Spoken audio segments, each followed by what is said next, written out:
I've been enjoying my time back home. It has been windy almost every day and I've been having some really fun wingfoil sessions.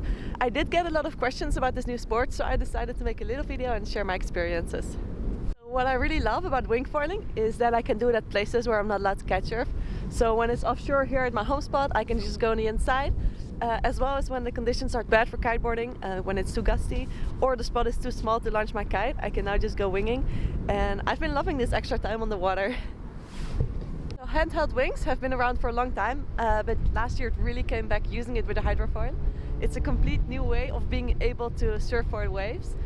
You can also use the wing with a skateboard or SUP, but it definitely makes the most sense using it with a foil. Last year I really fell in love with surffoiling, and the unique thing about the wing is once you get yourself into a wave and then hold the handle on the leading edge, you have zero power from the wing and you're just surffoiling the waves. And here in the Netherlands we don't have waves that often, but we do have a lot of wind, so also a lot of wind swell.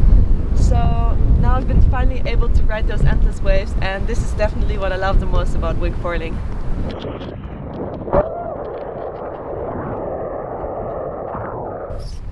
But before going into the waves, it's of course super important to learn how to wingfoil on flat water. I already had so much fun doing this. It's so fun to learn something new, to learn how to jibe, how to tack, and really practice how to pump the foil.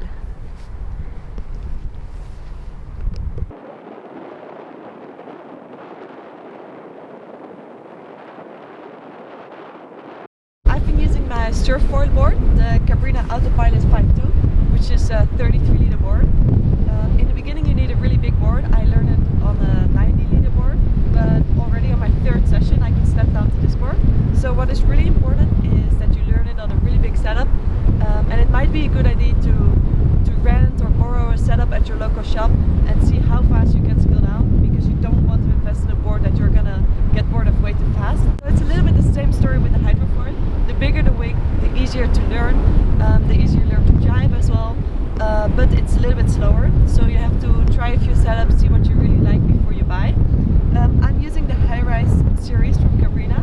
I'm using the large in lightweight because I have a relatively small board, so it makes it easier for me to get going, but I have a medium wing for the stronger wind, which is a bit faster and more fun to carve around with. I'm using the crosswing.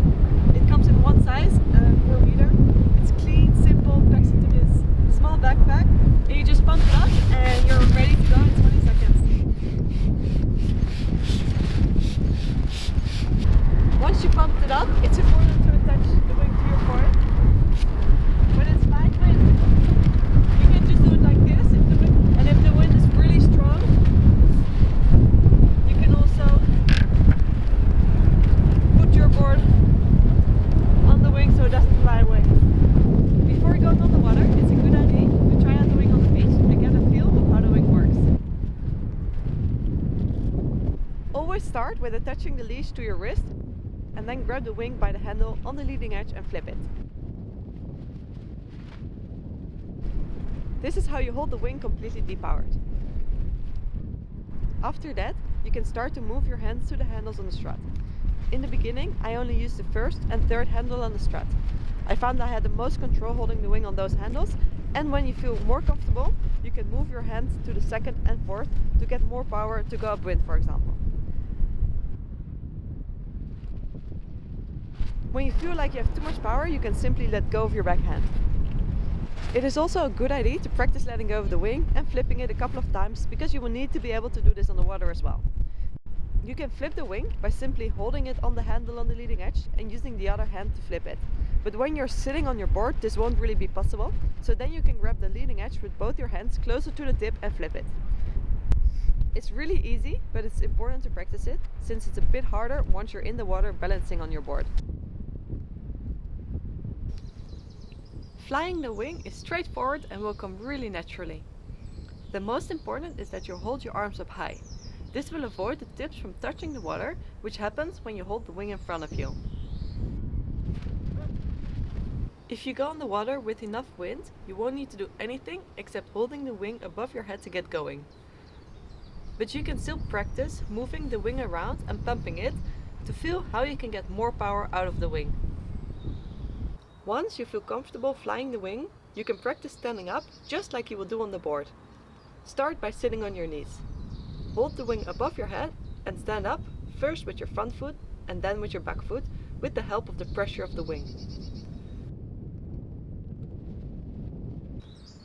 Once you have practiced that a couple of times in both directions, you're ready to get out on the water.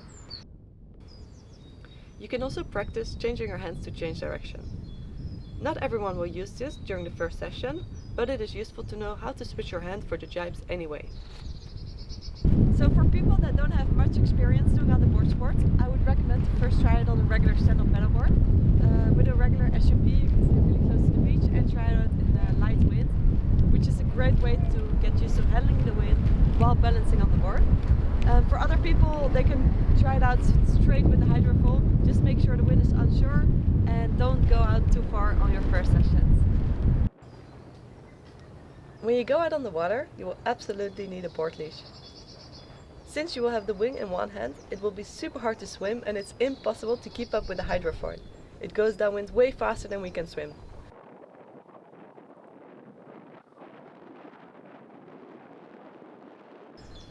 The most important tip when you go out for your first session is to try it with enough wind. I made the mistake to go out underpowered and it was really hard to get going. My second session was in enough wind and I was surprised how easy it actually was. Once you've had a couple of sessions, you will learn from experience how to pump the wing and board at the same time to get going in less wind, so then you can enjoy winging in lighter wind as well. I like to sit on the board, get the wing in position and then switch to sit on my knees. You can actually lean on the wing for some extra stability. From there it will be the same as how I showed before on the beach. Hold the wing above your head and get a little bit of speed on your knees. If you have a little bit of speed before standing up, it will be way easier to get the board out of the water. Stand up, first with your front foot and then your back foot. When you're balancing on your knees, you're doing this in the middle of the board. So when you stand up, you have to put your feet a bit more backwards to be able to get the board out of the water. This tip mostly applies when you're on a big SUP, since your hydrofoil will be quite far backwards from the middle of the board. In the beginning, I would recommend simply stopping and flipping the board 180 to change direction. If you feel really comfortable, you can already practice jibes in the first session, but it would be good to first focus on learning the water start both ways and riding upwind. Especially the switch water start can be a bit tricky, but it just takes a lot of practice.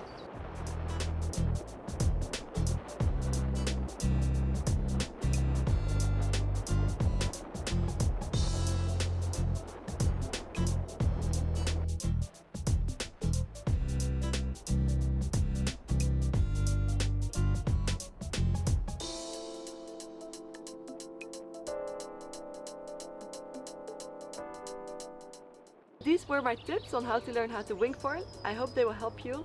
Let me know how your first wing session went. Leave a comment if you have any questions and make sure to subscribe to my YouTube for new videos every week.